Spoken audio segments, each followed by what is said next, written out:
IB express న్యూస్కి స్వాగతం. సంగారెడ్డి జిల్లా సదాశివపేట పట్టణం పూరపాలక సమాఖ్యం ఆధ్వర్యంలో ప్రభుత్వం చేపట్టిన స్వచ్ఛదనం పచ్చదనం కార్యక్రమం భాగంగా ప్లాస్టిక్ వాడొద్దు, కాటన్ ముద్దు చెత్త రోడ్డుపై వెయ్యకు, పరివారణ పాడు అని ర్యాలీ నిర్వహించడం జరిగింది. మరిన్ని వివరాల కోసం చూస్తూ ఉండండి ఐబీ ఎక్స్ప్రెస్ న్యూస్.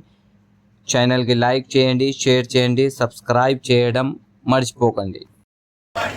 చెత్త ఉంటే పెంట పచ్చదనం పచ్చదనం పచ్చదనం పచ్చదనం పచ్చదనం ప్లాస్టిక్ వద్దు ప్లాస్టిక్ వద్దు ప్లాస్టిక్ వద్దు